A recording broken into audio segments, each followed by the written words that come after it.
America में चुनाव चलता है और वहां जाके कहते हैं अब की बार ट्रंप सरकार। आज 220 इंडियंस को वहां से निकाल के वापस भेजा, सबसे ज्यादा उसमें मेरे गुजराती है। जाइए, आ गई आपकी सरकार, बचा लो उसको। जब से राजनीति के लिए हिंदू मजहब के सही अर्थ को छोड़ के नया अर्थ निकाला, जियो और मार डालो। मेरे धर्म का मतलब था जियो और जीने दो। जहां जहां भी बाहर हिंदू रहता है वहां दिक्कत होती है। लाल आंख दिखाओ ने जाके, जाओ पास के कंट्री में जहां पे मेरा मंदिर टूटता है, मेरे हिंदू पे अत्याचार होता है, जाइए 36 का सीना लेके, 56 का सीना लेके, बचा लीजिए उसको। गांधी जी गरीब के बेटे नहीं थे, उसके पिता के पास हवेली थी, सबसे बड़े अफसर थे वो नवाब के जूनागढ़ के। गांधी जी खुद बैरिस्टर थे, सूट बूट पहनते थे और जिंदगी भर मौज कर सकते थे।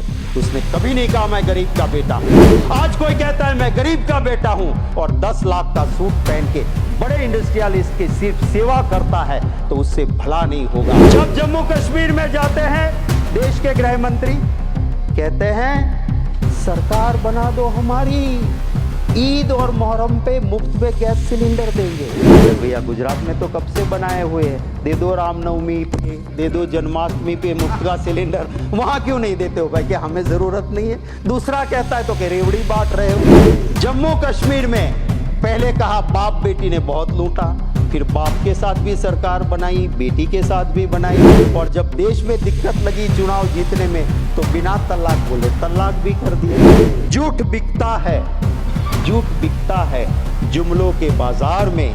मुखबिर देशभक्त हो गए, मुखबिर देशभक्त हो गए जुमलों के बाजार में। आजादी के दीवाने देशद्रोही हो गए ये जुमलों के बाजार। सिर्फ भगवा पहन लेने से कोई साधु संत नहीं बन सकता है। वो रावण था, ऋषि का रूप लेके सीता मैया का हरण करने गया था। उसी तरह सत्ता के हरण के लिए अगर कोई संत का, ऋषि का रूप लेता है, मुझे दर्द होता है। वो मेरे मजहब को बदनाम करता है, मेरे धर्म को बदनाम करता है। ऐसे को साधु संत कहलाने का कोई अधिकार नहीं है। दुख होता है सर, जिसके माँ बाप ने आजादी की लड़ाई में भाग लिया, हिस्सा लिया, इस सरकार को वो हुसैन भाई पसंद नहीं है पर शेख हसीना पसंद है। इस बात को जब मैं देखता हूं तब मुझे दर्द होता है कि क्यों आप ये करते हो। हमारा संविधान कहता है विदेश नीति में भारत की सरकार कभी किसी दूसरे देश की नीति में कहीं भी चंचुपात नहीं करेगी, ये हमारी विदेश नीति कहती है। और हम क्या करते हैं, अमेरिका में चुनाव चलता है और वहां जाके कहते हैं अब की बार ट्रंप सरकार। और फिर क्या हुआ, आज 220 इंडियंस को वहां से निकाल के वापस भेजा, सबसे ज्यादा उसमें मेरे गुजराती है। जाइए, आ गई आपकी सरकार, बचा लो उसको। मेरा हिंदू धर्म वो है, वो कहता है वसुधैव कुटुंबकम। मेरा हिंदू धर्म वो है, वो कहता है आत्मा अमर है।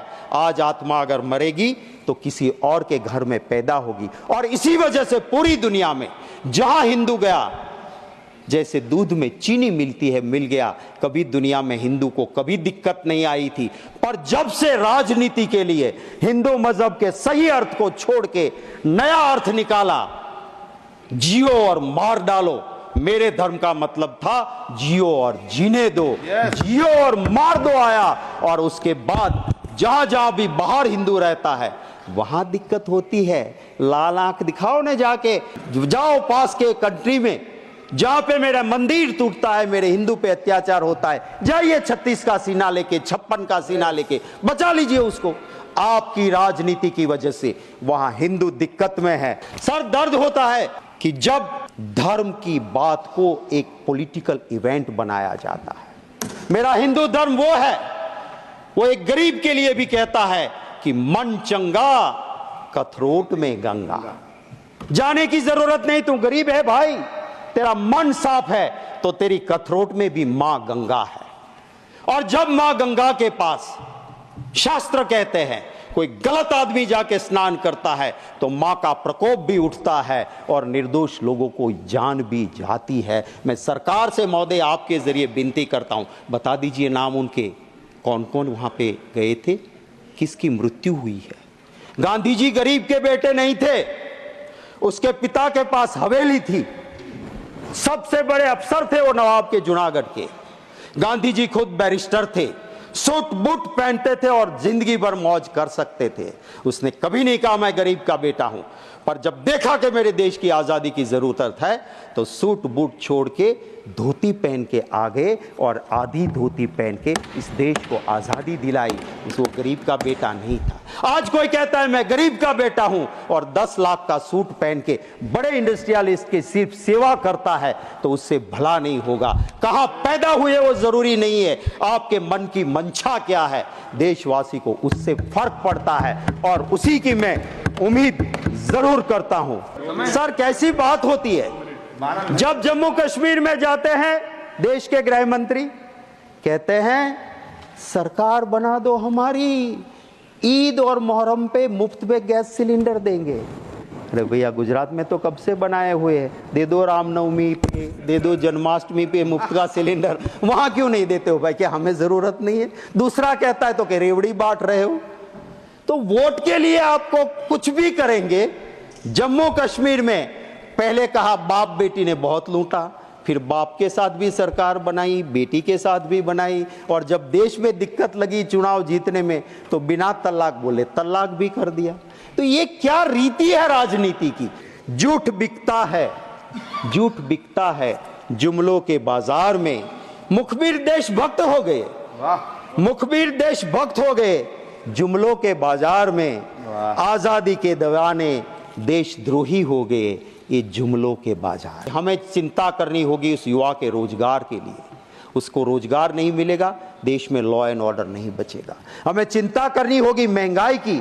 उस गरीब के पेट में अगर अन्न नहीं जाएगा, इस देश के लिए बड़े बड़े लोगों की बात हम उद्योगपति के विरोधी नहीं है, पर अगर मेरा ही सवाल था 24 दिसंबर को, और जब अहमदाबाद एयरपोर्ट सरकार के पास था, सर कोई भी इंटरनेशनल या डोमेस्टिक पे जाता था सालों से 85 रुपया पैसेंजर यूजर्स चार्ज लगता था, सिर्फ 85 रुपीज। 2 साल में आखिर अदानी के पास आने के बाद इंटरनेशनल में 855 रुपये हो गए, 85 to 855, और डोमेस्टिक में 85 रुपये से लेके 580 रुपीज। आप अगर अहमदाबाद से एयरपोर्ट में बैठोगे, डोमेस्टिक में जा रहे हो, क्या स्वर्ग खड़ा कर दिया कि जो 85 रुपया था उसका 580, और इंटरनेशनल में 85 रुपया था उसका 850 रुपये कर दिए आपने। ये जब प्रजा को लूटते हैं आपके दोस्त, तो हम बोलते हैं, हमारे नेता बोलते हैं।